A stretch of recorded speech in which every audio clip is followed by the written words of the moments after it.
In its astonishing blend of human and cartoon characters, it was an overwhelmingly difficult project to bring off.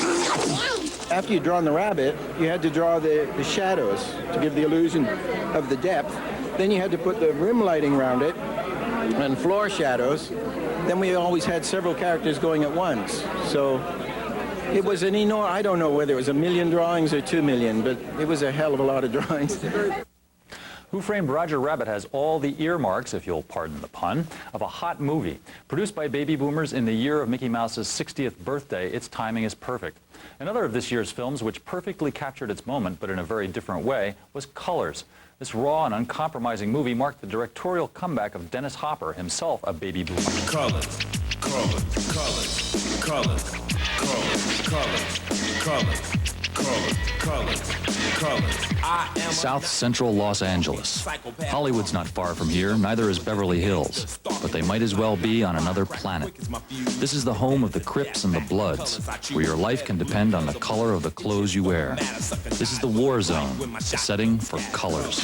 These are kids shooting each other. These are kids shooting kids, gangs killing gangs, not going out and arbitrarily shooting other people. I mean, sometimes they get in the way and there's a lot of innocent victims, but they're killing each other over territory and drugs and colors. It's estimated that there are 75,000 members of youth gangs in greater Los Angeles. They live in a state of perpetual internecine war. Dennis Hopper wanted to make a movie about the way they live and die, and he wanted that movie to be real.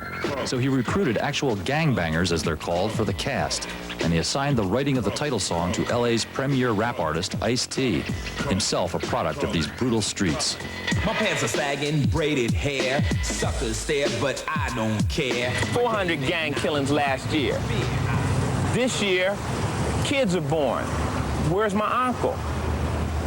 The Bloods got him, the Crips got him. They grow up hating from day one. Colors brings the gang war streets straight to the screen. It is so on the mark, so real, that it's already frightened a lot of theater owners, upset local police, and infuriated such anti-gang groups as the Guardian Angels. The heroes being two white cops, but the message being that being a gangbanger is number one, second to none.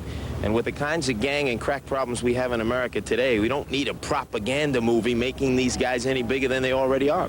Dennis Hopper sees the issue differently. If you make a movie about a real problem and somebody says we've got to suppress this because there's a real problem, then I mean, that just doesn't make sense to me.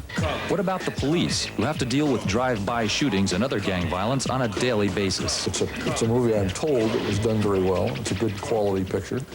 It's very realistic. And if I was involved in that kind of activity, I'd want to go and see it. You know, I just really fear that it's going to be counterproductive to what we're trying to do. In Colors, the cops are played by Sean Penn and Robert Duvall. And just as in real life, they seem overwhelmed by the size of the gang problem and its apparent insolubility. So we're talking about, in many cases, better weapons than the police department's got. Certainly better than my officers are carrying on a day-to-day basis. LA's ongoing youth gang slaughter has become the #1 press story of the year in California, and it's receiving an increasing amount of national attention. But down in the streets of South Central, nothing much seems to have changed. I look at it as a war, deeply rooted, people, thousands dying on each side. So I mean, the media has an attitude that they should be able to snap their fingers and stop it, which you can't do. Colors never created the carnage that was predicted back when we first covered the film, but the gang violence it depicts continues unabated on the streets of Los Angeles. And if it's wild, weird, or just depressingly trendy, we here at The Week in Rock will generally send our man, Kevin Seal, out to cover it. Kevin has, shall we say, a unique sensibility, and it was vividly displayed when we dispatched him a few months back to a virtual den of trendiness, a New York restaurant called Trixie's. New York, New York, the naked city. A city of 8 million stories, the city of 3,000 bars, restaurants.